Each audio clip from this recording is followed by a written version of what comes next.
Estando na hora marcada, presentes todos os componentes que vão atuar nessa egrégia turma, o ilustre representante do Ministério Público, nossos secretários, os ilustres advogados que vão fazer a sustentação oral, declaro aberta a sessão.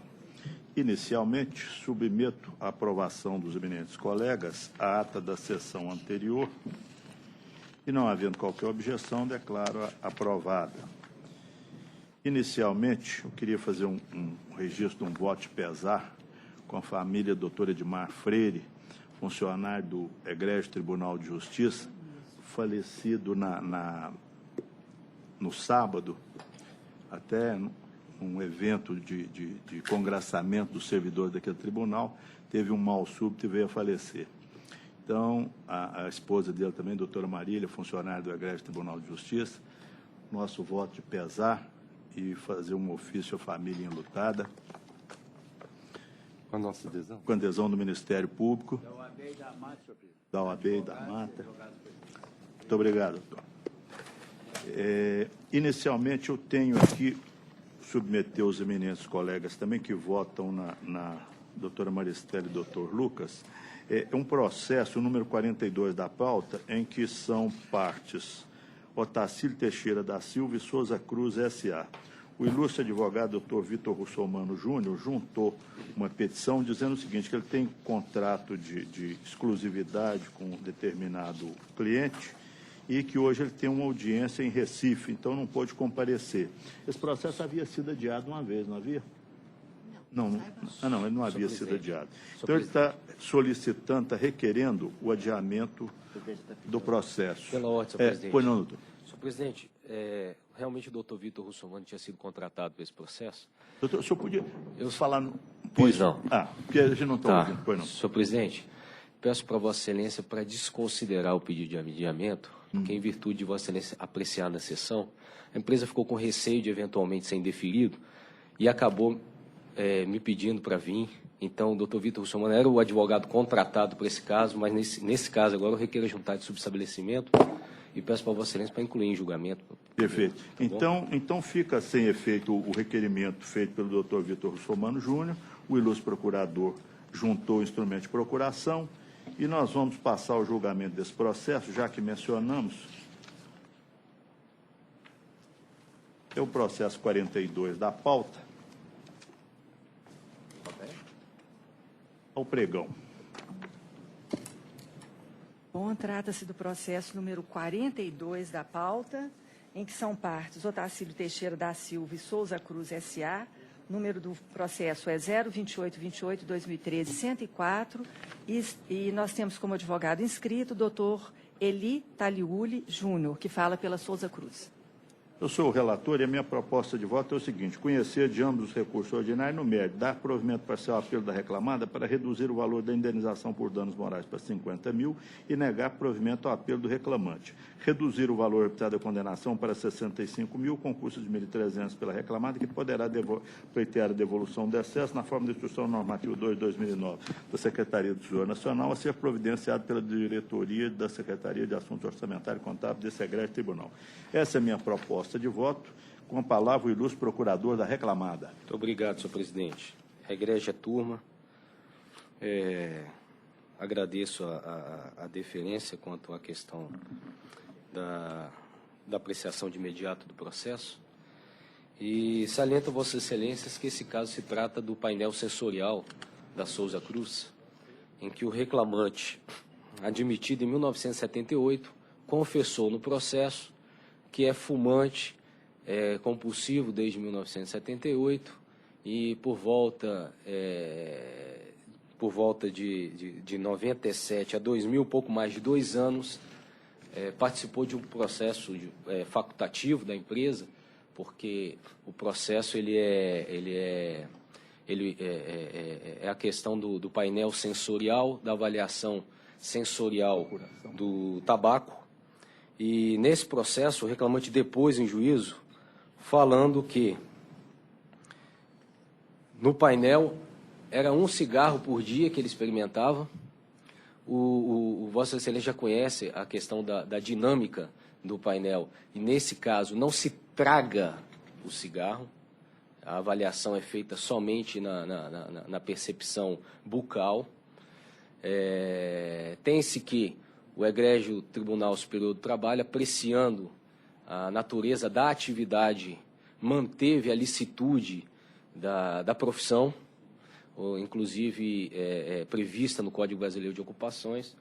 Então, na responsabilidade civil, Vossa Excelência, o eminente relator, está diminuindo o dano, mas a empresa insiste em dizer que não há nexo de causalidade ou concausalidade da atividade. Por quê? Porque se não há, é um cigarro por dia, é facultativo, ele pode sair a qualquer instante, a participação dele foi 2 anos e pouco, ele assume que fumou até 2011, quando apareceu uma doença pulmonar. Ou seja, não há dano nesse aspecto, porque se o cigarro não é tragado, ele não alcança a questão pulmonar. E veja, Vossa Excelência, pelo aspecto fático desses autos, R$50 mil deferido por uma participação voluntária durante 2 anos e pouco, de uma pessoa que reconhecidamente essa pessoa assume que é fumante desde 1978, não parou depois da participação do painel. O painel se encerrou por volta de 2000, mas no depoimento dele ele afirma que se encerrou em volta de 2004, sendo que só veio a perceber ao aparecimento da doença em 2011. Não é possível, Vossa Excelência, concluir ainda que no aspecto de concausalidade que há R$50 mil a título de danos morais a esse empregado. Vejam, Vossas Excelências, a responsabilidade pela saúde do empregado também é do empregador, sem dúvida alguma. Mas há um cancelamento nos elementos da responsabilidade civil, porque não há dano quando não há trago. Quando o reclamante não prossegue com a situação. Se Vossa Excelência andarem na rua, Belo Horizonte é uma das cidades que mais há fumantes no mundo. Isso não me dá o direito de pedir ao Estado, pelo fato de eu respirar cigarro na rua, R$50 mil de danos morais, porque é responsabilidade na Constituição o direito à saúde do Estado. Então, Vossa Excelência tem que apreciar a questão de há responsabilidade civil do empregador na hipótese? Não há, porque não há os elementos.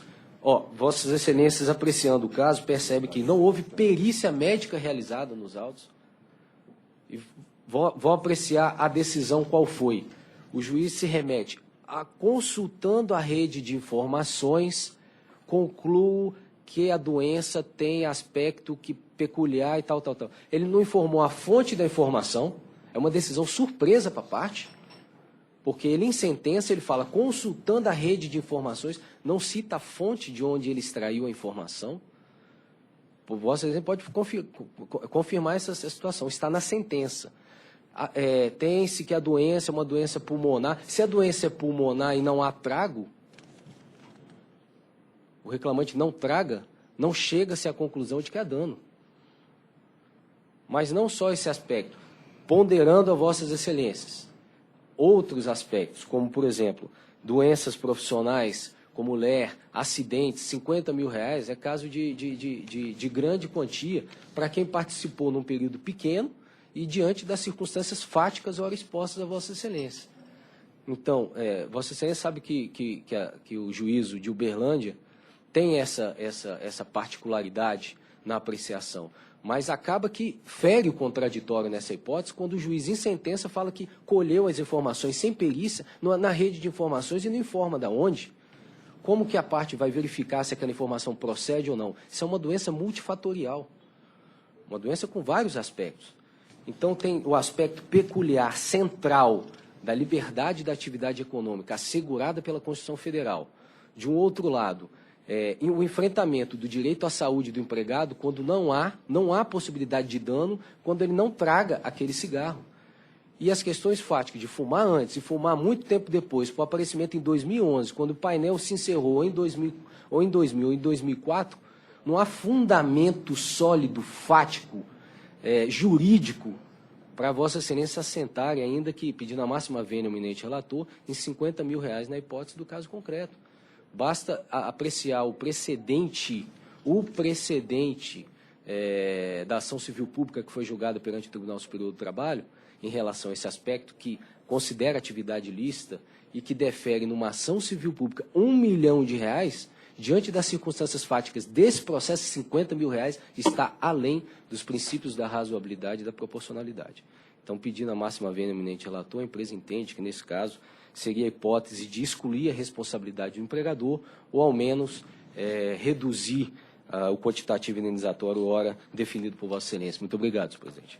Bueno, o caso é até interessante, é até a primeira vez que eu vejo essa hipótese, mas o empregado foi diagnosticado com a doença pulmonar obstrutiva crônica e entrou com ação reclamatória dizendo que ele foi empregado da Souza Cruz durante muito tempo e que participou de um chamado painel de avaliação dos fumantes, onde era entregue o tipo de cigarro para a pessoa provar e informar a sua avaliação sobre aquele cigarro, se era bom, se não era, e diz que essa avaliação consistia apenas em um cigarro por dia, e diz o ilustre advogado da tribuna que bastava puxar a fumaça, não precisava tragar para os pulmões essa fumaça. Bom, essa é a história do processo. Eu entendi o seguinte, até o meu entendimento é um pouco diferente do meritíssimo juiz da qual. Se ele não fosse empregado, se ele fosse apenas uma pessoa sem qualquer vínculo com a empresa, o Egrégio Tribunal de Justiça já decidiu que não tem relação, não tem responsabilidade. A empresa não tem responsabilidade, porque o ato de fumar é voluntário. Agora, no caso, eu entendo que existe responsabilidade da empresa, porque ele era empregado. Então, ele ser voluntário, a empresa não deveria tê-lo aceito como voluntário, porque em razão da subordinação jurídica, que é natural e íncita no contrato de trabalho, não haveria possibilidade depois de falar que ele aderiu ou não. A gente não sabe como aconteceu. A presunção é que, no caso aqui, como empregado, ele foi convidado, ou não sei, aceitou. E apareceu com a doença. O cigarro, já foi provado que o cigarro provoca diversos malefícios, inclusive cânceres de boca, etc. Quer dizer, não é só no pulmão, não. O cigarro provoca também outros malefícios, tanto que hoje nos maços de cigarro tem lá as doenças que provocam, com fotografias até chocantes, etc. Então, o meritíssimo juiz fixou a indenização em R$100 mil. Eu achei que estava um pouco alta e estou propondo reduzir para R$50 mil. A história é essa que foi mencionada da tribuna e que eu estou completando. O fundamento da responsabilidade aqui é exatamente isso. Quanto à inexistência de perícia médica, a empresa não apresenta preliminar de nulidade da sentença. Quer dizer, ela aceitou e recorreu de outras partes, mas não recorreu da falta de realização. Ela menciona, mas na época que ela podia ter requerido a perícia, ela não requeriu. Então, estou propondo manter a minha proposta de voto. O valor está em aberto para discussão. Colho o voto da revisora desembargadora Maristela. Eu fiquei com muita dúvida, até coloquei aqui uma observação a respeito da fixação, mesmo em R$50 mil, né? Porque não houve perícia, ele já era fumante há muitos anos. E eu queria submeter ao terceiro votante, estou pensando em dar uma reduzida nesse valor, considerando que ele era um fumante há muitos anos. Eu pensei nos R$35 mil por aí. Agora, doutora Maristela, já não pode esquecer que a doença constatada é uma doença pulmonar obstrutiva crônica, não é coisa e gradativa simples, também, né? De fato, fumante ele era realmente, tem essas nuances todas. Doutor Sebastião, que é especialista, quer dar sua contribuição? Mesmo não votando, a contribuição sempre vem. Estou curioso. Levamos em consideração essas coisas todas. Uma das coisas é o porte da empresa também, né? O relator já destacou isso no voto dele, está bem destacado, como o fato dele ser empregado, então, estando sob a subordinação que nós tanto conhecemos, né? Não é o caso de um terceiro que vem participar desse painel, né? Eu estou achando razoável a proposta do relator, mas estou sensível às suas ponderações aí. A única coisa que eu pensei também, que a gente vai adiante e volta atrás, é porque, às vezes, ele queria parar, mas como ele estava nesse programa, era mais um motivo para ele não parar. E é claro que isso deve ser uma forma também de se manter no emprego. Eu sou um voluntário, né?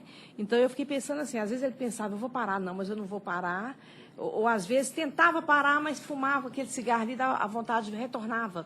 Eu acho que eu vou retirar minha proposta e vou acompanhar Vossa Excelência. A nossa dificuldade aqui é exatamente estabelecer o quanto, né? Estabelecer o quanto. A responsabilidade, isso não tem dúvida não tem nenhuma. dúvida Agora, o nenhuma quanto, como a lei não estabelece, nós é que temos que avaliar. Senhor presidente, eu vou acompanhar, sim. Vossa Excelência acompanha? Doutor Lucas? Acompanha também. Então, proclamo que a unanimidade prevaleceu o voto do relator, como foi anunciado anteriormente. O resultado fica proclamado. Bom dia, doutor. Próximo. Bom, nós temos processos que vieram adiados da sessão anterior e um deles é o processo número 02078, 2014, 006, 03, 004. Ele foi o processo número 23 na sessão anterior e doutor Edson esteve presente para a sustentação oral naquela ocasião e está novamente presente para fazer a sustentação oral. Então, é deste processo que estamos falando, cujo relator é o doutor Jales. Então, a minha proposta de voto é conhecer de ambos os recursos ordinários e, no mérito, dar provimento parcial ao apelo do reclamante para acrescentar à condenação 4 multas por instrumento coletivo violado, como se apurar em liquidação de sentença. Negar provimento ao apelo da reclamada e manter o valor arbitrado da condenação, porque ainda é compatível. Com a palavra, o ilustre procurador da reclamada. Obrigado. Senhor desembargador presidente, senhora desembargadora, senhor desembargador, senhor procurador, senhora secretária. Senhor presidente, com relação à pretensão recursal da empresa, o intervalo entre a jornada com a previsão nas cláusulas convencionais, que Vossa Excelência já tem o entendimento, mas a empresa entende que, partindo do pressuposto de que a empresa tinha esse procedimento fundado em convenção coletiva de trabalho, dentro dos preceitos constitucionais, inclusive dentro dos preceitos da CLT, artigo 611, 612, com a aprovação da Assembleia dos Empregados, que normalmente nem é atacada, senhor presidente, que houve, pois, aprovação, entende a empresa, pedindo vênia a Vossa Excelência, que há que ser excluída a condenação nesse aspecto. E quanto aos minutos excedentes, senhor presidente, foram definidos 20 minutos por dia. Há casos aqui interessantes, que esses minutos excedentes, antes, eram definidos 10. Depois passaram o pedido do autor 15, depois 20, depois 30. Então, esses minutos antecedentes, senhor presidente, para a conferência do veículo, que nada mais, nada menos que é uma simples volta em torno do veículo, não leva realmente, com a devida vênia da primeira instância, esse tempo de 20 minutos. Não há... Nós já presenciamos várias vezes essa coisa toda.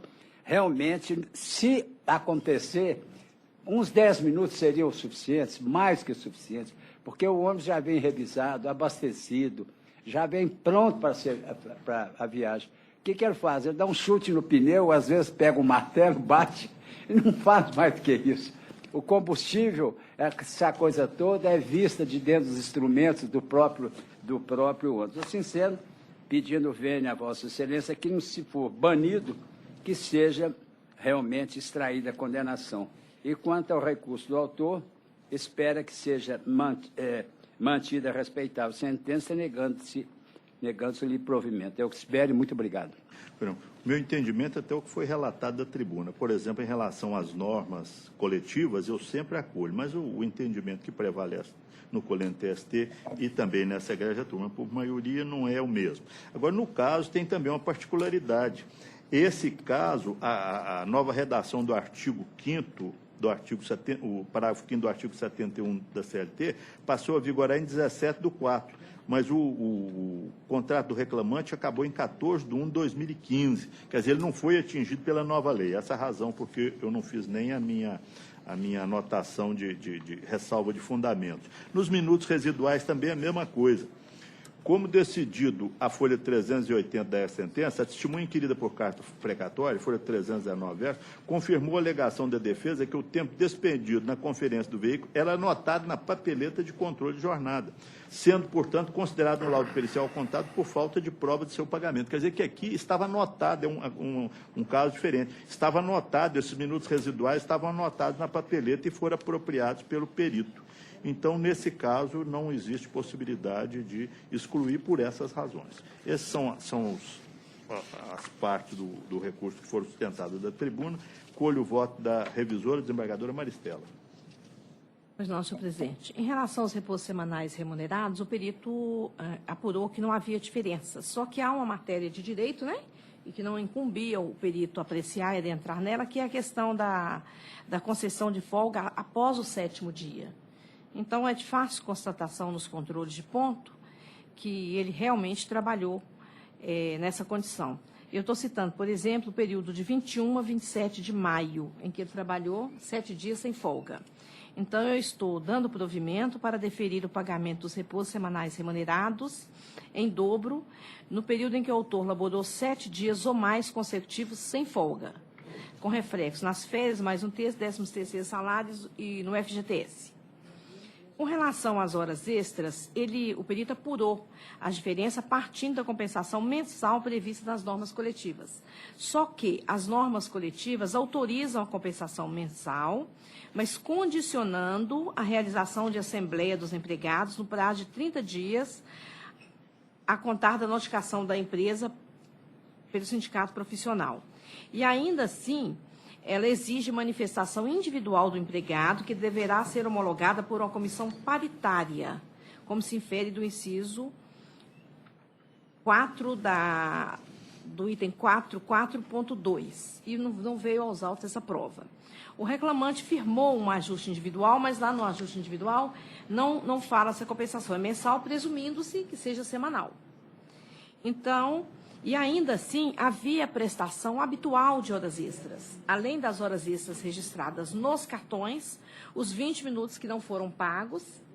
Então, desta forma, eu estou provendo parcialmente o recurso do reclamante para deferir como extraordinárias as horas que ultrapassarem a 44ª, e quanto àquelas destinadas à compensação, deverá ser pago o adicional previsto nas normas coletivas, e na falta desse, o de 50%, deduzindo os valores pagos a igual título, com os reflexos.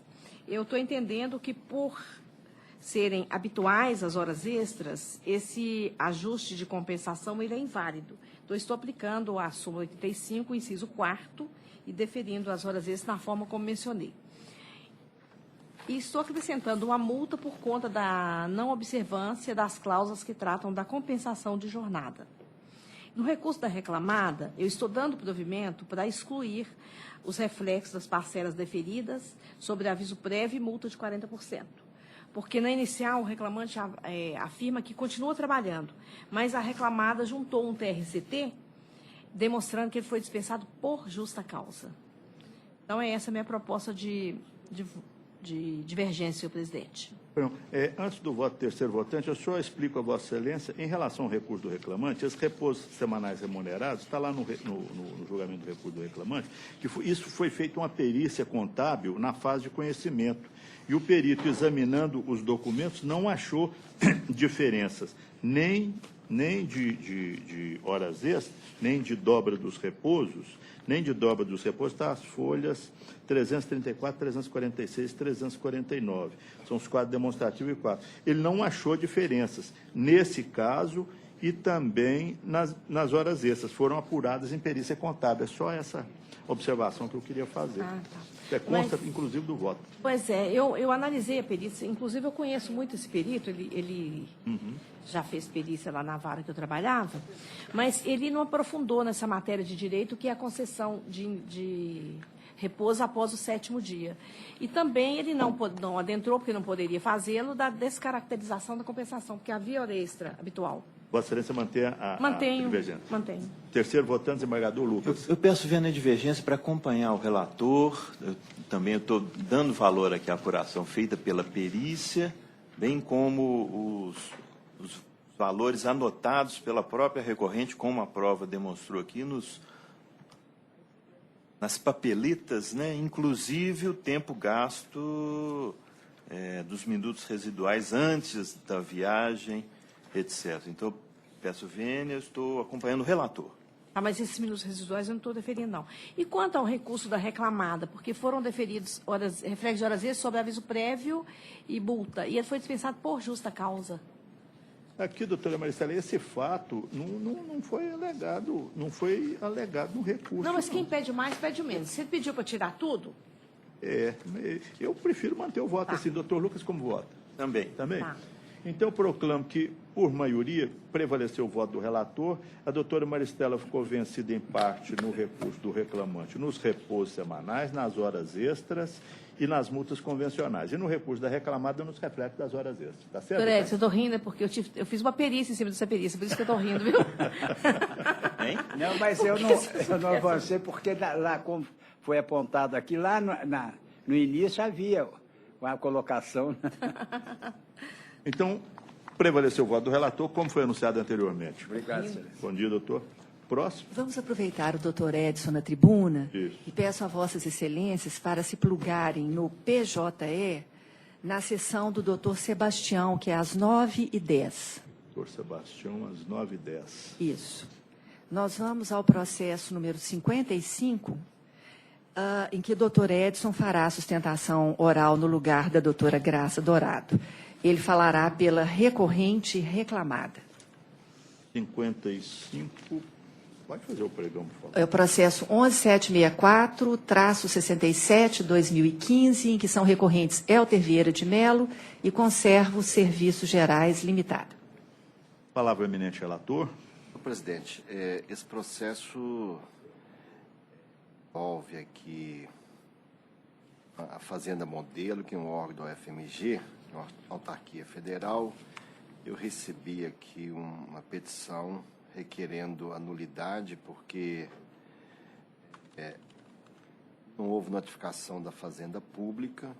Então, nessa etapa, para evitar que haja essa nulidade mais adiante, eu estou propondo acolher a pretensão da Procuradoria Federal do Estado de Minas Gerais, que é representante legal do FMG, para declarar a nulidade da sentença recorrida, determinar o retorno à origem, para proceder à correta notificação e citação pessoal do FMG por meio da Procuradoria Federal do Estado de Minas Gerais, para a retomada da tramitação processual cabível, prejudicada, portanto, a análise dos recursos do reclamante da primeira reclamada. É a minha proposta de voto. O ilustre procurador fala pela reclamada. Estou pela... O relator está anulando o processo porque a Fazenda Modelo da UFMG não participou. Vossa Excelência quer sustentar ou aguarda pelo voto presente? Eu aguardo, porque na realidade não houve a manifestação, né? Vossa Excelência, então, aguarda pelo Aguardo, voto. Excelência. Eu sou o relator, estou de acordo, doutora Maristela? Também de acordo. Então, a unanimidade prevaleceu o voto do relator, como foi anunciado anteriormente. Muito obrigado, Excelência, pela antecipação. A doutora Isabel não pôde comparecer, então ela me pediu que viesse acompanhar. Nós aqui agradecemos, doutor. Obrigado, bom dia a todos. Bom dia. Bom dia. Próximo. Bom feriado a todos. Dia Eu 8, também. né? Obrigado. Próximo. Voltamos à pauta física e à lista de sustentação oral. Nós vamos ao quarto processo da lista, que é o número 11 da pauta. Processo 1019-2015-056, cujo relator é o doutor Sebastião e a advogada inscrita é a doutora Isabela Guimarães Lima. O eminente relator vai anunciar sua proposta de voto. Senhor presidente, essa matéria é repetitiva aqui na turma, já apreciamos isso, inclusive, na sessão passada, e a minha proposta é, como ocorrera naquela situação, negar provimento a ambos os recursos. A ilustre procuradora fala pela CEMIG. CEMIG. A senhora tem a palavra, doutora. Bom dia a todos os presentes, senhores desembargadores, advogados. O nosso recurso ordinário submetido à apreciação, ele surge sobre a terceirização, que considerou ilícita, né, na sentença, e a gente tem nesse caso que a terceirização ocorreu de forma lícita, e eu queria arguir aqui a ação civil pública que declarou lícita toda e qualquer terceirização, né, considerando o que prevê o artigo 25 da Lei dos Eletricitários, que deu efeito erga omnes nos processos que versam essa matéria, extinguindo os processos dando coisa julgada. A 9ª turma, inclusive, desse tribunal vem reconhecendo e julgando nesse sentido. Outra questão desses processos que eu gostaria de destacar, o reconhecimento da isonomia, né, na sentença, porque a prova pericial existente nos autos demonstra, né, claramente as atividades desempenhadas pelo recorrido não são as executadas por empregados da CEMIG, né, que são concursados, passam por treinamentos, universidade CEMIG, tudo. Então, assim, eu reitero o pedido feito pela recorrente, reclamada, né, em sede de recurso ordinário, pugnando pelo provimento. O eminente relator. Presidente, a matéria, como eu disse, é repetitiva e eu mantenho a proposta de voto. Eu sou o revisor, estou inteiramente de acordo com Vossa Excelência, porque, como Vossa Excelência já disse, a matéria é mais do que conhecida, nós estamos aguardando o Supremo Tribunal Federal julgar o problema da terceirização. Enquanto ele não julgar, permanecemos nessa posição. Doutora Maristela, terceiro voto. Também de acordo. Então, unanimidade, prevaleceu o voto do relator, como foi anunciado. Obrigada. Bom dia, doutora. Próximo. Seguindo a pauta de sustentação oral, nós vamos ao processo número 18, que tem como relator o doutor Sebastião e o advogado inscrito e presente, doutor Júlio César Valadares Dutra. Presidente, Pois não, doutor. uma questão de ordem quanto a meus dois processos que eu tenho que sustentar, é que nos dois tem aquela discussão do divisor, do bancário, Pois não. certo? Ontem eu conferi se já tinha havido a publicação do acordo no TST quanto à questão da uniformização de jurisprudência, tendo em vista o julgamento no dia 21 de novembro. Pois não. Porém, esse acordo ainda não foi publicado, certo? Os advogados que nos representam lá em Brasília, que estiveram presentes na sessão, tem algumas questões que ficaram obscuras. Não, doutor, já entendi. O entendimento do senhor é que o processo deveria ser adiado porque não foi publicado dentro do acordo. Isto. Então, submeto a matéria ao eminente relator. Senhor presidente, foi publicada a conclusão do julgamento, além da notícia, depois o dispositivo do julgamento foi publicado, tem ele aqui, inclusive a modulação feita. Os pontos cardeais que aplicam nesse processo estão resolvidos. O que poderia haver discussão é sobre outras situações, mas que não atingem esse processo, e certamente será objeto de embargo de declaração. Foi uma sessão de 12 horas, assisti no YouTube o resumo dela e depois localizei a divulgação do dispositivo publicado já do processo, que já foi liberado pelo relator e da sessão de julgamento. Então, o tema do divisor, não há dúvida alguma que já está solucionado. Eu proponho, portanto, que deve ser prosseguir, até porque ações dessa natureza, nós sabemos, ensejam recurso para o Tribunal Superior e se tiver alguma questão para ser solucionada, será solucionado naturalmente nos tribunais superiores. Eu proponho a continuidade do julgamento. Pois não. Eu sou o revisor também, estou de acordo, doutora Maristela? Agora que eu estou conseguindo. Qual que é o número dele? É o 18. Agora que abriu. É só essa matéria preliminar que o ilustre procurador está requerendo o não, adiamento, matéria porque não preliminar, foi estou de publicado. acordo com- Vossa Excelência está de acordo. Então, doutor, foi rejeitada a preliminar, o julgamento vai prosseguir. O eminente relator, então, vai anunciar a sua proposta de voto. Pois não. Minha proposta, senhor presidente, é conhecer do recurso reclamado.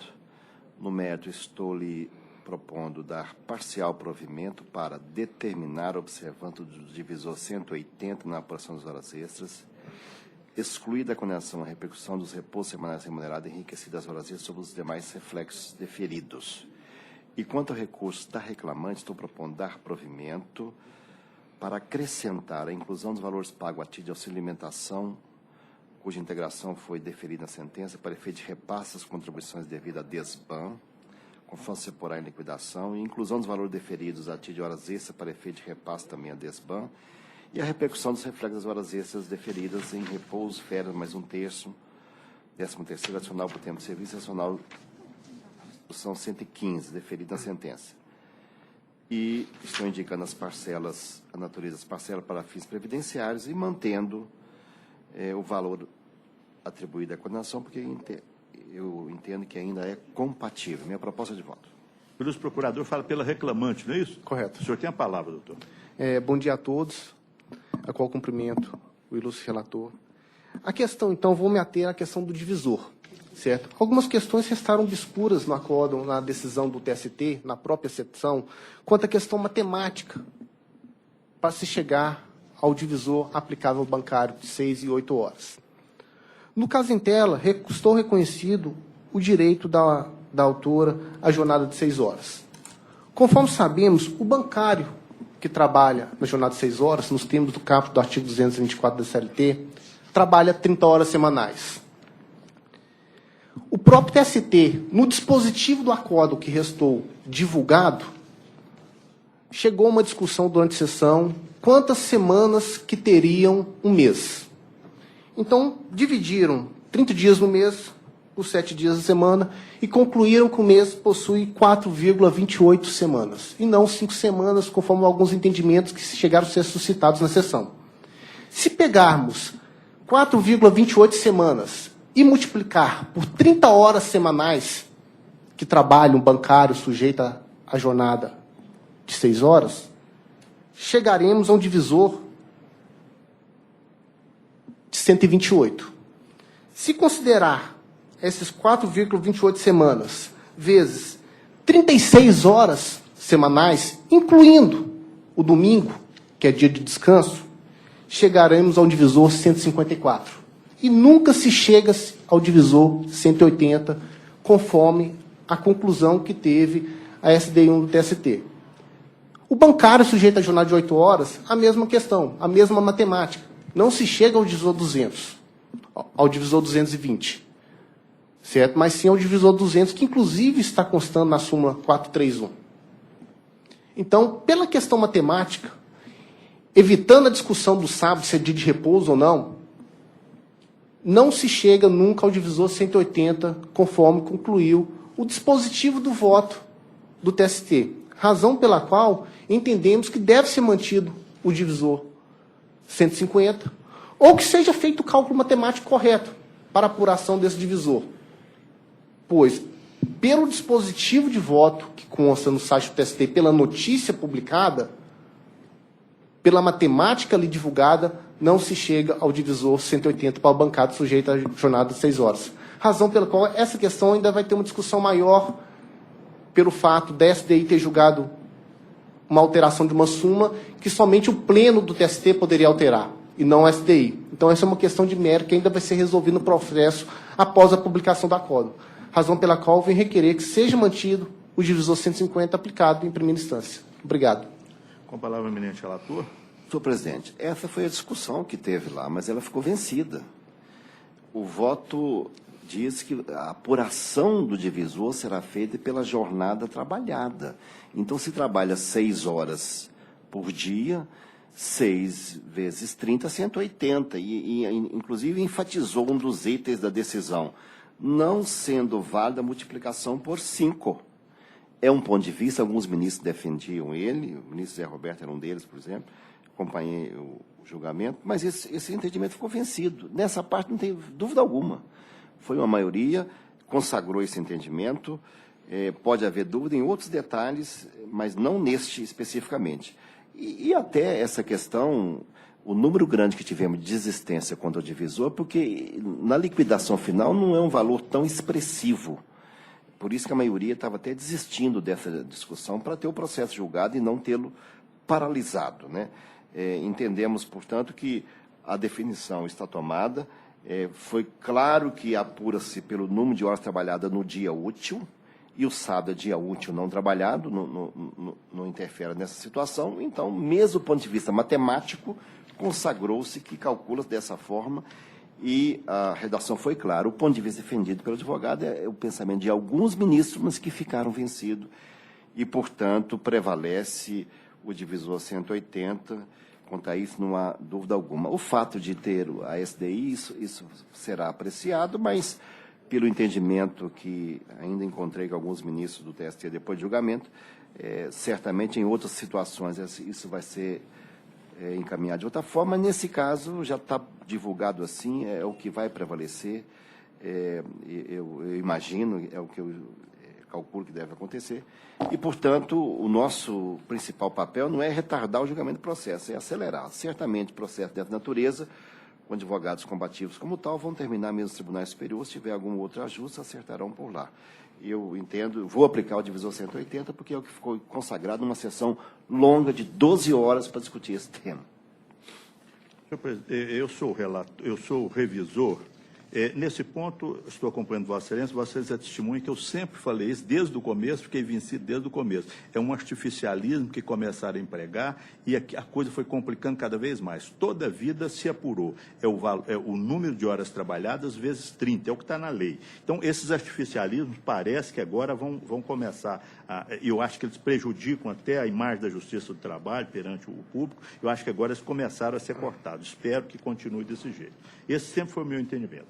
Em relação ao recurso, eu acompanho Vossa Excelência nesse ponto, eu tenho uma divergência aqui em relação à função de confiança, porque a respeitável sentença declarou que ela exercia função de confiança. Como sempre acontece nesse caso, eu fui verificar o salário. Consta do TRCT, nas folhas 13 e 14, que ela recebeu como maior remuneração valor de R$ 11.705,46 por mês. É uma pessoa, além dos dados todos que tem aqui no processo, uma pessoa que recebe a maior remuneração desse valor não pode ser considerada uma bancária comum. E a prova está aqui ela era uma secretária que controlava o fluxo de serviço administrativo, garantia confidencialidade, integralidade das informações da unidade. Ela exercia função de confiança, como entendeu o ministro Luiz Jacó, e eu também entendo da mesma maneira. Então, tem divergência nesse ponto. Eu considerava que a reclamante exerce função de confiança pelo valor da remuneração recebida, mantinha a jornada de 8 horas e aplicava o divisor de 220 horas. Excluía a multa, o intervalo do artigo 384, por consequência. Em relação ao recurso do reclamante, os descontos para a Previdência Privada, também é o meu entendimento, depois do julgamento do Excelso Supremo Tribunal Federal, que nós não temos competência nem para determinar o desconto. Então, também tem divergência nesse ponto no recurso do reclamante. Colho o voto terceiro votante, desembargadora Maristela. Excelência, pela ordem. Matéria de fato, doutor? Não, é que a questão da sentença, o juiz reconheceu a jornada técnica, não a função de confiança na sentença. Foi deferida a 7ª e 8ª, tendo em vista que ela era secretária da sentença. Pois é, o juiz deu, na consta da sentença, que ela cumpria a jornada de 8 horas. Cumpria e foi deferida a 7ª e 8ª, reconheceu que a função era técnica. Pois não. Doutora Maristela. Eu também entendi que o trabalho dela era burocrático, né? Controlar fluxo de serviço, garantir confidencialidade, integridade de informações, organizar arquivo, administrar material do escritório. Então, nesse ponto, eu não tive dúvida. Essa questão do divisor, como o senhor estava falando, doutor Já, se for assim também, não vai poder aplicar o 220 para quem cumpre 8 horas por dia. Não. É o Vossa mesmo Excelência, raciocínio. Vossa Excelência multiplicar 7,20. 7,20 por 30 vai ser exatamente esse valor. 220 horas. Acompanho integralmente o voto do senhor relator. Então, eu vou ficar no recurso do reclamado, eu vou ficar vencido nas horas extras, na função de confiança, no divisor e no artigo 384. E no recurso do reclamante, na competência em razão da matéria. Então, eu proclamo que, por maioria, prevaleceu integralmente o voto do eminente relator, como foi anunciado, vencido em parte o revisor. O resultado fica proclamado. Próximo. Seguindo a pauta de sustentação oral, ainda com o doutor Júlio César Valadares Dutra, na tribuna, nós vamos ao processo número 16, que tem o doutor Sebastião como relator. O desembargador Sebastião é o relator no 16, a quem eu peço que anuncie sua proposta de voto. O presidente, aqui também esse processo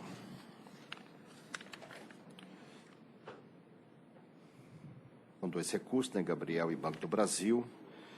Eu estou conhecendo, exceto quanto à aplicação da OJ 394, por falta de interesse recursal, rejeitando os preliminares, no mérito estudando parcial o provimento do recurso reclamado para estabelecer que o divisor aplicável é de 180 e proveja em parte recurso do reclamante para deferir a inclusão da gratificação semestral na base de cálculo das horas extras, mantendo o valor arbitrado da condenação, porque ainda compatível. É a minha proposta de voto. Com a palavra, o ilustre procurador do reclamante. No caso em tela, eu reitero meu posicionamento no que tange a questão do divisor pela própria matemática da questão. Só isso, doutor? Só isso. Pois não. O eminente relator quer acrescentar alguma coisa? Não, se limitou a isso, eu mantenho o voto. Pois não. Eu sou o revisor.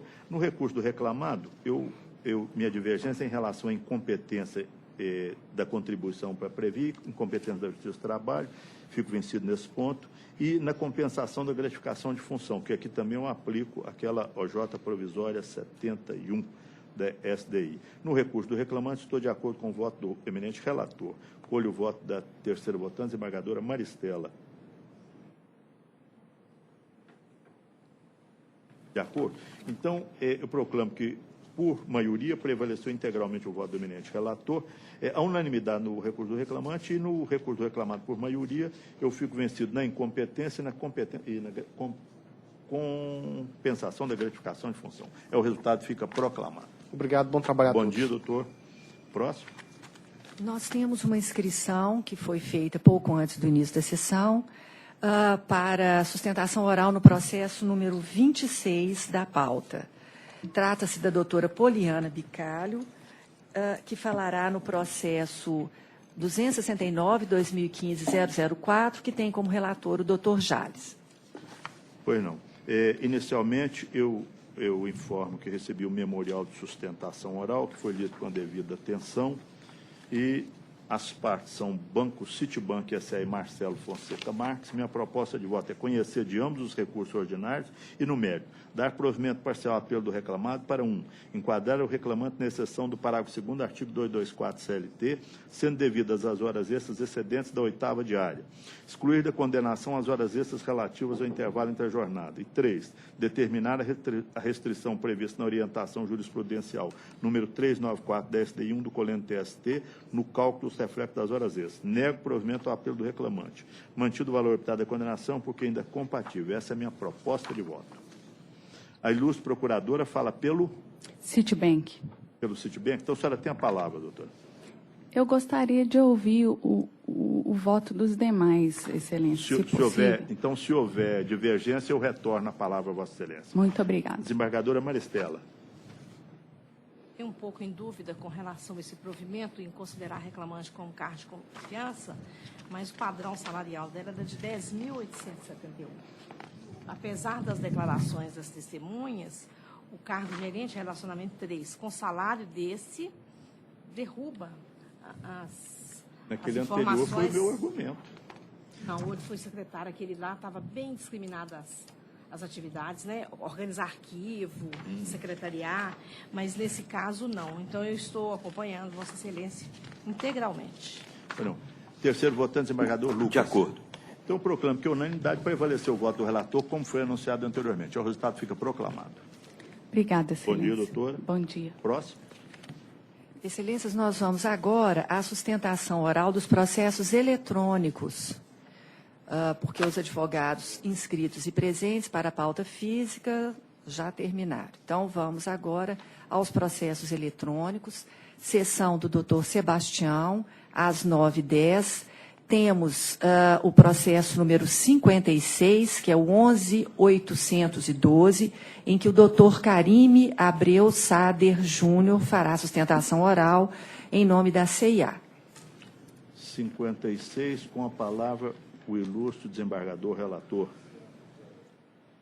Sim, senhor presidente, caso também se repete aqui com alguma frequência, a minha proposta de voto de conhecer dos recursos, à exceção da matéria relativa a diferenças salariais decorrentes de reajustes salariais, suscitado no recurso reclamante, por reclusão. No mérito do parcial provimento de recursos dos reclamados, para determinar que seja aplicado o divisor 180 no cálculo das horas extras, e dou também parcial provimento de recursos do reclamante para deferir uma multa convencional para cada instrumento normativo violado. Mantenho o valor da condenação, porque ainda é compatível a minha proposta de voto. Doutor Sebastião, pediu um favor a Vossa Excelência, o ilustre procurador parece que não ouviu. Obrigado, senhor presidente. Ele não ouviu, não sei, parece que o microfone de Vossa Excelência está com... Ouviu? Podia baixar talvez baixando ele um pouco. Nem eu ouvi daqui, doutor. Está realmente. Pode ser. Eu vou fortalecer aqui a minha colocação vocal. Então, a minha proposta de voto é a seguinte: conhecer dos recursos, à exceção da matéria relativa a diferenças salariais decorrentes sem ajustes salariais, suscitado um recurso do reclamante por preclusão. No mérito, estou propondo dar parcial provimento do recurso dos reclamados para determinar que seja aplicado o divisor 180 no cálculo das horas extras e dou parcial provimento do recurso do reclamante para lhe deferir uma multa convencional para cada instrumento normativo violado. Estou propondo manter o valor porque é ainda compatível. Minha proposta de voto. O ilustre procurador fala pela... CIA Modas. Então, o senhor tem a palavra, doutor. Muito obrigado, bom dia a todos. Inicialmente, senhor presidente, relator, demais jogadores, faço breves considerações, apesar de dispensar muitos detalhes, sobre a loja recorrente, loja CIA Modas, né? Como público notório, uma loja de vendas de roupas e acessórios de moda masculina e feminina, ao qual proporciona aos seus clientes a utilização e comercialização do cartão de crédito CIA, que é bandeirado Visa e Master e é acobertado pela financeira Bradescar do Grupo Bradesco. Pois bem, o referido cartão de crédito surge na medida em um fomento comercial para os clientes da CIA que utilizam o cartão dentro das lojas em busca de facilidades de parcelamento, descontos de produto, acúmulo de pontos para troca de mercadorias, enfim. A estrutura organizacional da loja me faz fazer a seguinte distinção. Existem dois setores dentro da loja CIA Modas. O setor onde são comercializados os produtos de moda, masculino e feminino, a varejo, e o setor RFS, que é o setor responsável pela comercialização desse cartão de crédito. Esse setor é dividido em departamentos. Compõe a estrutura do setor a promotoria de cartão, o atendimento de clientes, o caixa do RFS, que é o caixa distinto da loja, do caixa de varejo da loja, que fica situado onde próximo das roupas, etc., e o setor de análise. Conforme confessado pela recorrida na audiência de instrução, ela inicia as suas funções dentro da reclamada como promotora de cartão, exercendo a simples função: abordar os clientes no setor de varejo, oferecendo o cartão de crédito CIA e explicando essas vantagens ao qual o cliente poderá ser submetido quando da realização do cartão de crédito. Após o aceite do cliente, ele encaminha essa proposta para um setor específico da CIA que entra em contato, né, com o sistema utilizado para passar essas informações. A partir daí, o promotor de cartões não tem mais cliente, não tem mais contato com o cliente possuidor do cartão. Não adianta o cliente retornar à loja, procurar o promotor de cartões para resolver esses problemas. Posteriormente, no contrato de trabalho da recorrida, ela menciona que trabalhou no atendimento ao cliente que possuía o cartão, mas nega a realização de funções típicas bancárias, como abertura de contas corrente, movimentação e investimento em aplicação financeira, não tinha acesso a nenhuma conta corrente de nenhum cliente do Banco Bradesco. Então, a recorrida reitera todas as informações do recurso e defesa no sentido de que não eram exercidas atividades tipicamente bancárias dentro do setor denominado RFS. E eu faço questão de fazer essa distinção aqui na tribuna sobre o setor RFS e varejo, mesmo no caso da reclamante ter elaborado essencialmente durante todo o contrato de trabalho no setor de RFS, considerando o número de reclamatórias trabalhistas que vem chegando, que ocorrem a mistura desses setores. Não, são setores distintos quando o funcionário do varejo, na medida em que o funcionário do varejo somente exerce as funções de vendas de roupa, oferta ao cliente, etc., e o funcionário do RFS fica estritamente alocado no setor de RFS, ofertando o cartão aos clientes. Ademais, é importante mencionar a recente decisão do Tribunal Superior do Trabalho, que declarou válido o contrato de parceria entre a CIA Modas e o Banco Bradescar, na medida em que a CIA Modas, através de uma resolução do Banco Central, atua como correspondente bancário. Sendo isso e entendendo a recorrente que não eram exercidas atividades típicas bancárias, pede vênia ao entendimento do ilustre relator para reformar a decisão de primeiro grau e julgar improcedente a ação. Obrigado. Eminente relator. Senhor presidente, essa é aquela situação da zona gris que eu também estou aflito para que haja uma definição dos tribunais superiores. Neste caso, a preposta transcrevi o depoimento dela, menciona que o reclamante trabalhava nesse setor RFS, é verdade, mas que nesse setor é um setor responsável por comercializar cartões. O setor também recebe fatura dos cartões. Disse aqui também que poderia ofertar ao cliente, inclusive fazer saque no cartão da CIA, que é mantido pela financeira Bradescar, e transcrevi o depoimento para demonstrar como trabalhava no setor. Também adotei a decisão em relação de precedentes dessa turma. Estou citando aqui um caso julgado como relator, juiz convocado Rodrigo Ribeiro e a doutora Maristela, no ROPS 1089-75-2015. Acho que a situação exige um posicionamento dos tribunais superiores, mas para não ficar julgando cada hora de uma forma que eu tenho entendido, é preciso essa linha divisória do que é uma coisa ou outra que precisa ficar bem estabelecida. Acho que a situação aqui realmente é duvidosa, mas mantendo essa linha de coerência que eu estou mantendo o entendimento anunciado. Eu sou o segundo votante, peço vênia a Vossa Excelência, o voto está muito bem esclarecido como foi decidido, mas eu sempre entendi aqui, nesse caso, que não há. Algumas vezes eu julguei dessa maneira, mas depois eu verifiquei que não é hipótese.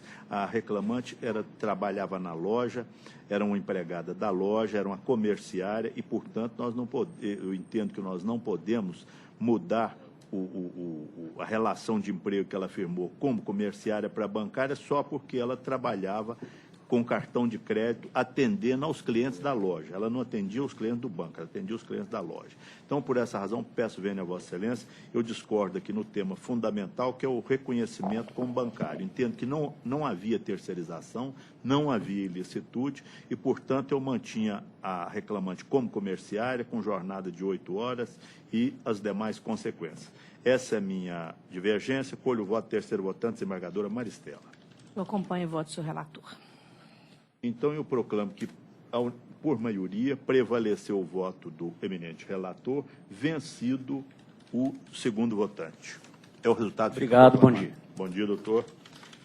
Próximo. Nós vamos agora ao processo número 5, da mesma pauta do doutor Sebastião, que tem como advogado inscrito e presente o doutor Alexandre Espinha Oliveira. 5, né? 5. Eu só não consegui sair daqui, mas é logo em seguida. Senhor presidente, só está na mão. Quando puder, doutor Sebastião, por favor, anuncie a sua proposta. Senhor presidente, eu estou conhecendo o recurso e negando provimento. Minha proposta. Conhece e nega provimento. O ilustre procurador fala pelo... Falo pela recorrida, excelência. Eu vou guardar pela eventual recorrida? divergência. O senhor tem a palavra, doutor. Não, pela recorrida. Posso aguardar a eventual divergência? Perfeitamente. O eminente desembargador quer acrescentar alguma coisa? Eu acho que aqui há prescrição, passaram-se mais de 2 anos, então eu estou confirmando a sentença. Nesse caso, no 5, eu não tenho divergência também, não. Estou de acordo, sou o segundo votante, estou de acordo com o eminente relator. Doutora Maristela, terceiro votante. Também de acordo. Então, unanimidade, prevaleceu o voto do eminente relator, como foi anunciado anteriormente. É o resultado que fica proclamado. Obrigado, excelência.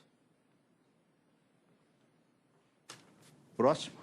Bom, nós vamos agora à sessão seguinte, que é a de 9/13, da relatoria do doutor Jales. Nós temos como advogado inscrito o doutor Evandro Braz de Araújo Júnior, que falará no processo número 25 da pauta do PJE.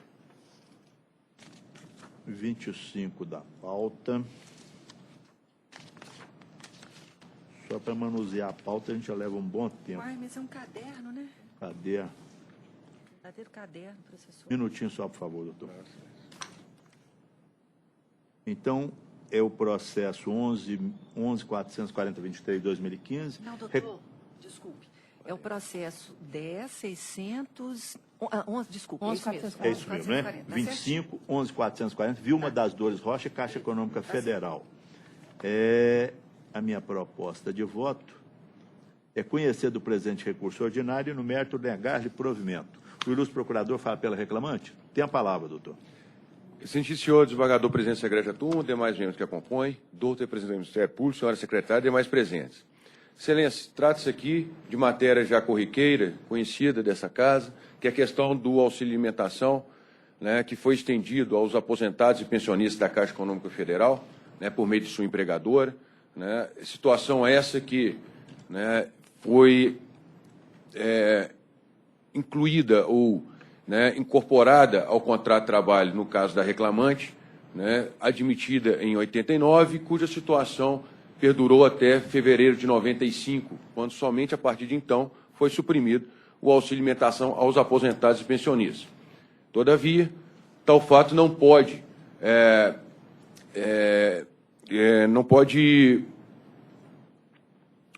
abarcar a reclamante. Por que não pode abarcar a reclamante? Porque a reclamante foi admitida mais de 6 anos antes do ocorrida supressão, né, do pagamento aos aposentados e pensionistas.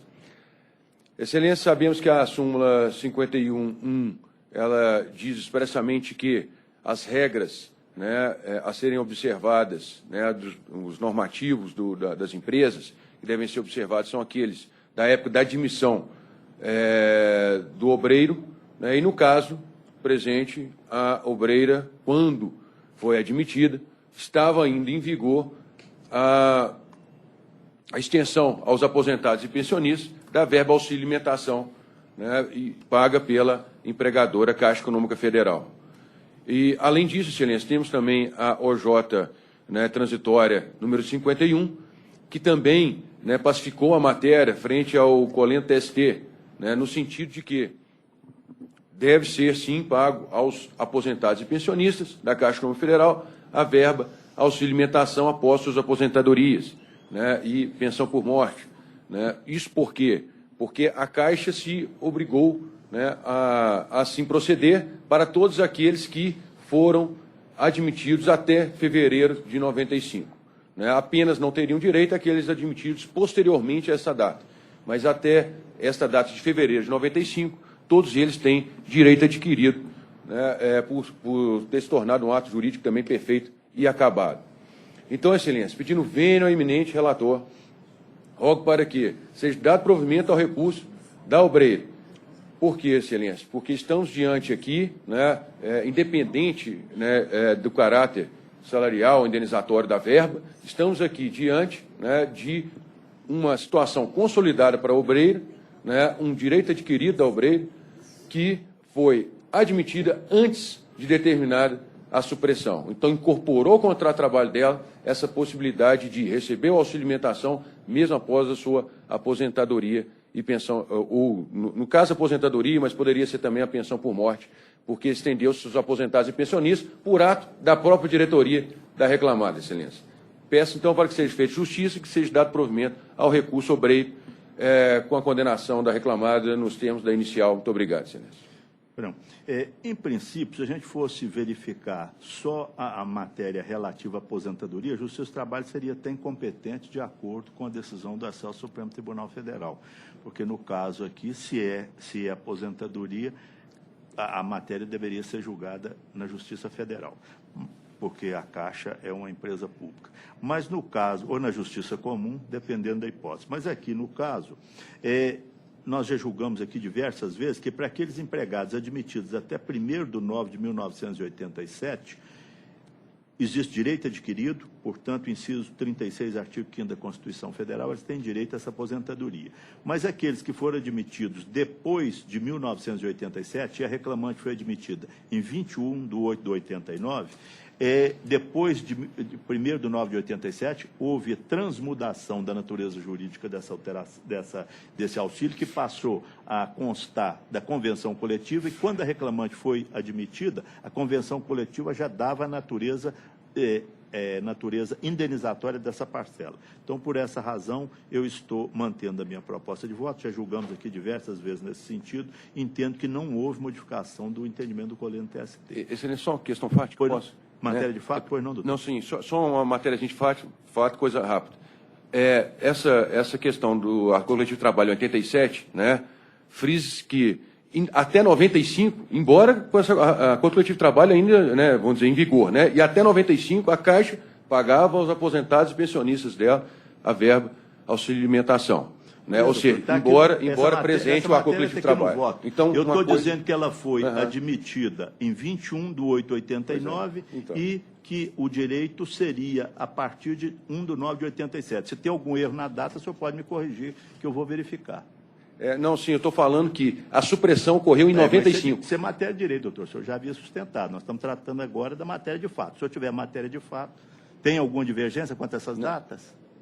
A divergência, minha excelência, é quanto à data da supressão, que é 95, não 87. É isso, excelência. Pois é, doutor, mas 1987, que eu estou dizendo aqui, que a partir de 1987, essa natureza jurídica estava definida na norma coletiva. Então, aplica o artigo 619 e 620 CLT, com fundamento no inciso 26, artigo 7º da Constituição Federal. Doutora Maristela, com a palavra. Fiz uma observação aqui, mas eu estou achando que essa observação vai acabar sendo uma divergência. Eu vou pedir para adiar para a próxima sessão. Você está pedindo adiamento? É. Então, a doutora Maristela está pedindo adiamento, o processo vai ficar adiado para a próxima sessão. Doutor Lucas vai aguardar o voto, né? Aguardo. Eu, originalmente, estou acompanhando o voto do relator. Pois não. Aguardo. Pois não. Houve uma aposentadoria antes, né? A aposentadoria foi só depois da mudança.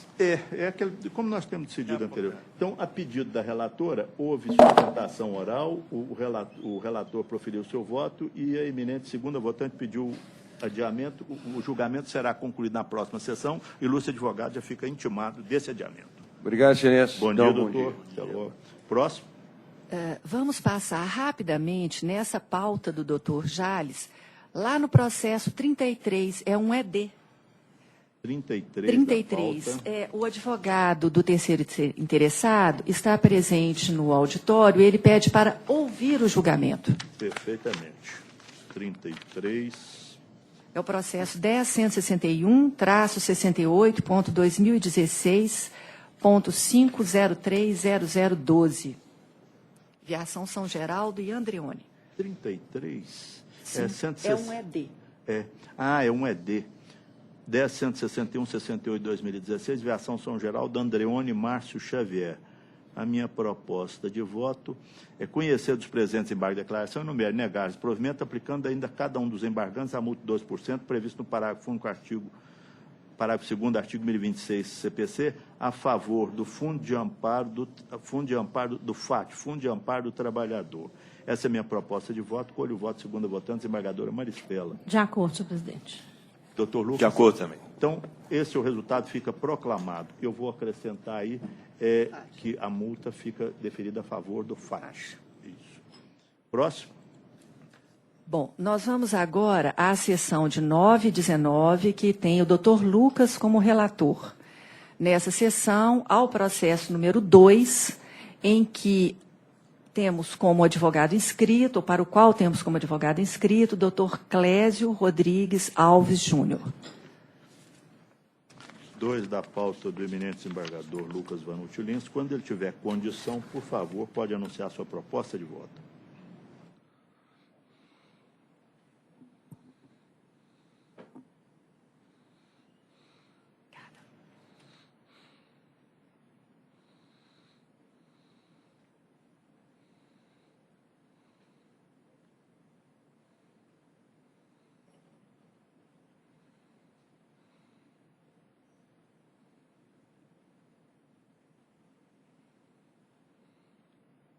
Antônio Carlos Alves, Ivo de Andrade, recorridos os mesmos.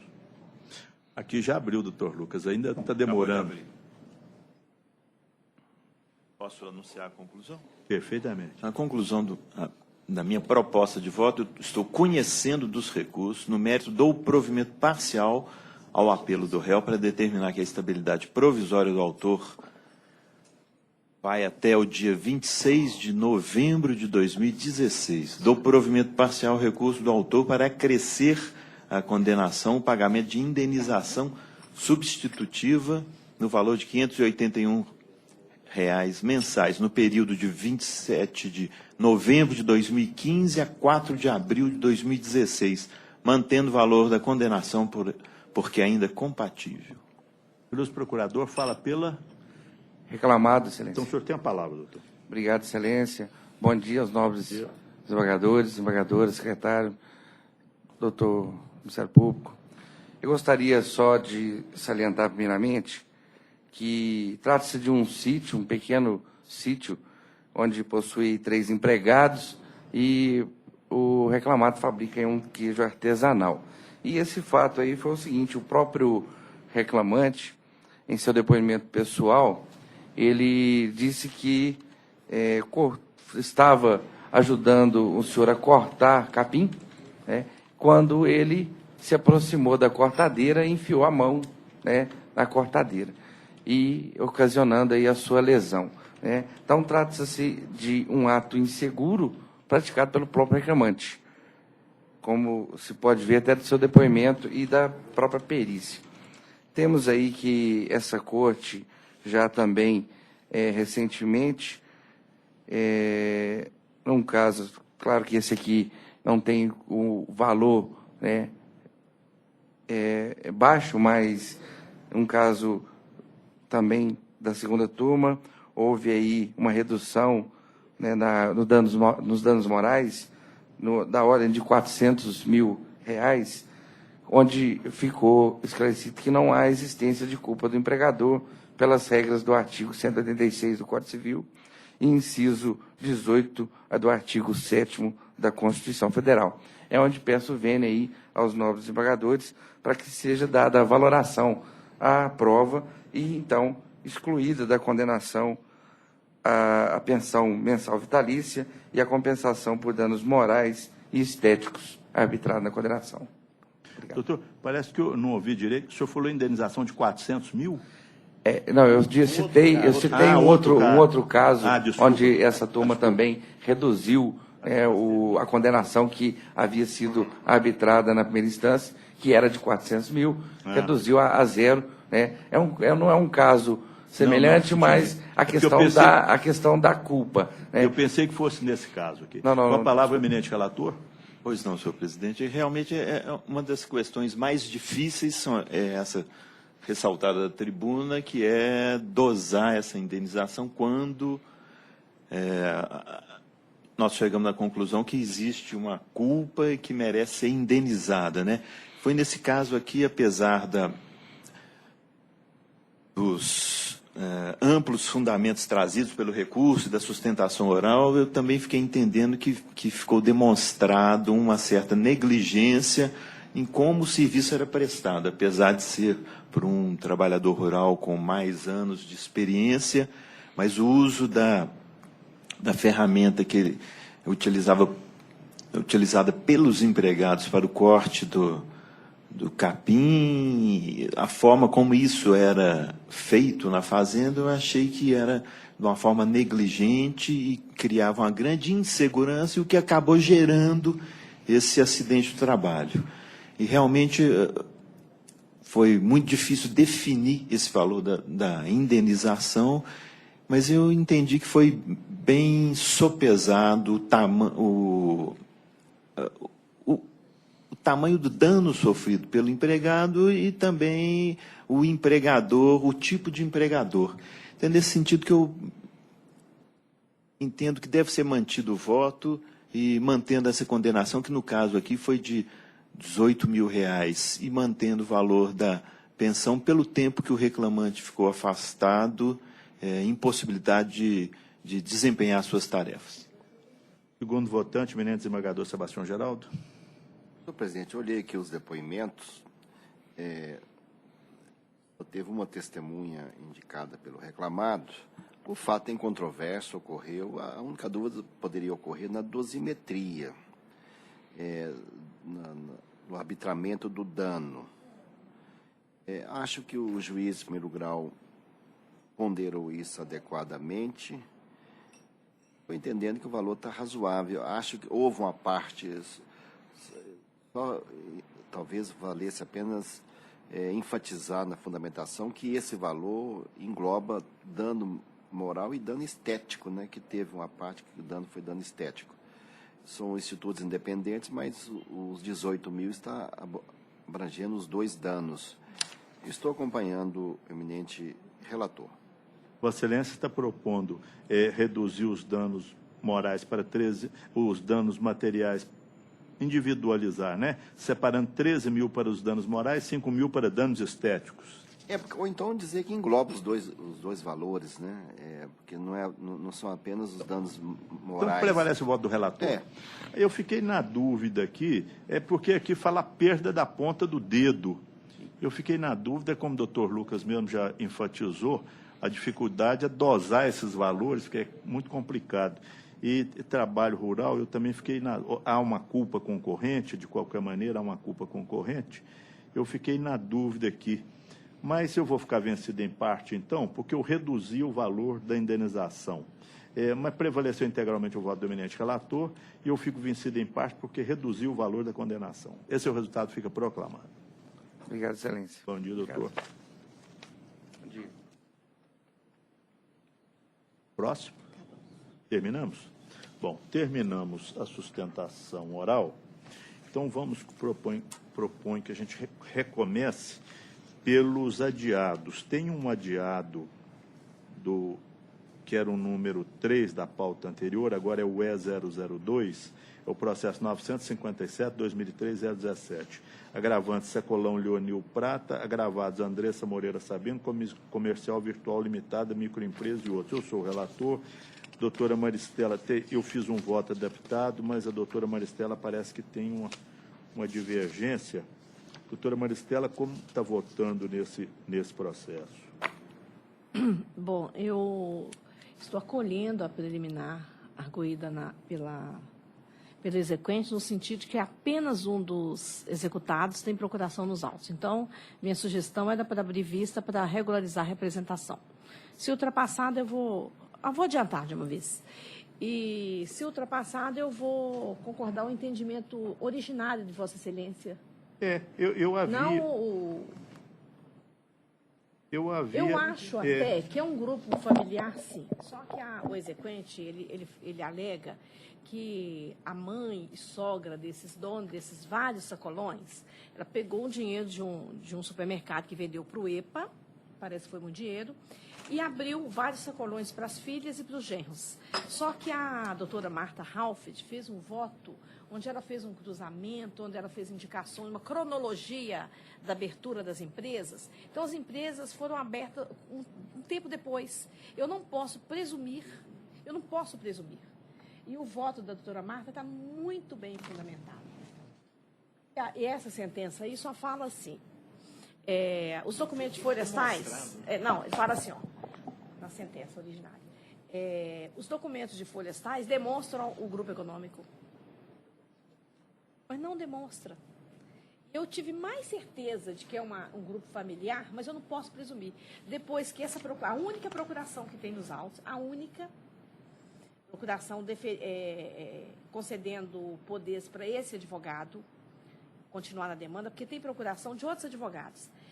Ela foi assinada por um sócio de uma das empresas em nome da outra empresa. Então, ele é sócio da outra. Aí ele vem e firma uma procuração em nome de uma outra filial. Então, eu acompanho, eu acho que não está cabalmente provado o grupo econômico. Então, Vossa Excelência, então... E nem a fraude.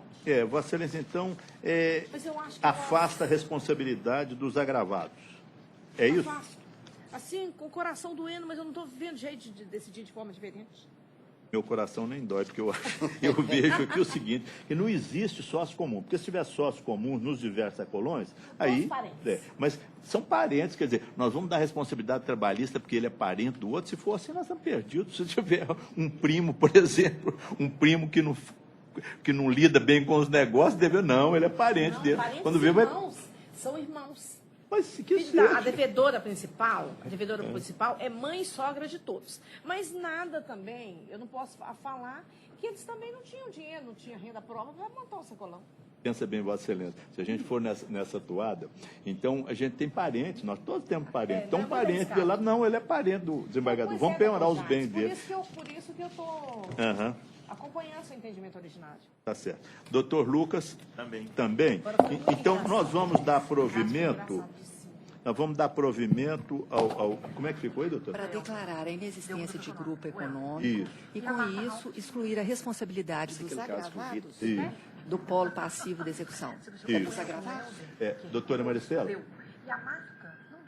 Doutora Maristela, vê se... desculpe. Vê se doutor Lucas também, vê se essa conclusão é correta. É que deve constar. Deu-lhe provimento para conhecer a inexistência de grupo econômico e, com isso, excluir a responsabilidade dos agravados do polo passivo de execução? É dos agravados? Não, é dos agravantes. É dos agravantes. Dos agravantes, dos agravantes. Eu não sei nem se é só o grupo familiar. Eles falam também em... É só o sacolão Leonil Prata, né? Não, não é só ele, não. Ele não, todos. que é agravante é só ele. Não, ele fala, está escrito só ele, mas ele fala os agravados nas razões. Fala São pelos os demais. agravados. Então, nós vamos decidir em relação aos agravados. Então, aos agravados. Agora é agravados ou agravantes, não? Excluir Não. a responsabilidade de quem? Dos agravantes. Dos agravantes, pronto, dos agravantes. Porque o doutor Helder reconheceu ao grupo familiar. Então, os agravantes. Dos agravantes. Tá. E eu faço adaptação, então? Mas eu fico vencida, Conceição, quanto à irregularidade de representação, tá? Só isso. Okay. Vencida em parte a doutora Maristela quanto à irregularidade de representação processual. Esse é o adiado. Doutor Charles, Senhora. chegou um advogado que está inscrito na sessão de PJE da doutora Maristela. Podemos voltar à sessão de PJE? Mas a inscrição é anterior? A inscrição é anterior, ele só chegou agora. Então, vamos à sessão da doutora Maristela. Então, vamos à sessão de PJE da doutora Maristela. Doutora Maristela, por favor, para atendermos ao advogado doutor Jorge Augusto Pires de Araújo Silva, que chegou agora à sessão. O processo em questão é o número 10. 10 da pauta. É o 10.795? Ainda não cheguei lá, doutora Maristela. É ele mesmo da Copasa, não é? Isso. Eu já posso proclamar. Quando tiver condição, doutora Maristela. Qual que é o número dele? 10.795. É o 10 da pauta. 10 da pauta. É, doutora Maristela.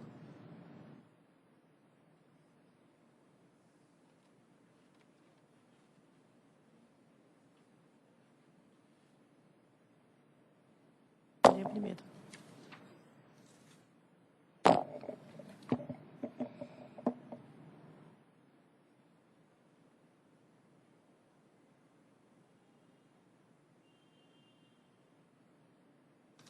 Pois não, doutora Maristela. Posso falar? Bom, estou conhecendo o recurso ordinário interposto pelo reclamado. No mérito, estou dando parcial provimento para excluir a condenação ao pagamento da indenização por danos morais. Mantenho o valor da condenação porque é ainda compatível. O ilustre procurador fala pela reclamante, Excelência. Pela reclamante? Então, Recorrida. O senhor tem a palavra, então, doutor. Ué, mas eu acho que... não, tem o dano moral que eu tirei, né? O senhor tem a palavra, doutor. Excelentíssimo desembargador presidente, excelentíssima desembargadora relatora, excelentíssimos desembargadores, demais presentes, um bom dia. Eu gostaria de apenas ressaltar sobre a parte do voto que negou provimento ao recurso ordinário, que está em consonância com a súmula 57 deste egresso tribunal, publicada em 2/9 deste ano, que eu gostaria de pedir a aplicação analógica, que determina que, no caso de empregado público, no caso da MGS, é obrigatória a motivação do ato de dispensa, que não ocorreu nestes autos. A questão dos danos morais pleiteados, eu pediria que fosse concedido uma indenização, tendo em vista que a recorrida ela laborou por mais de 13 anos na função, foi ilegalmente afastada, sem o devido processo legal, e até para que tenha o seu duplo efeito, a além de indenizar a trabalhadora, ainda desestimule a empresa pública de atos nesse sentido.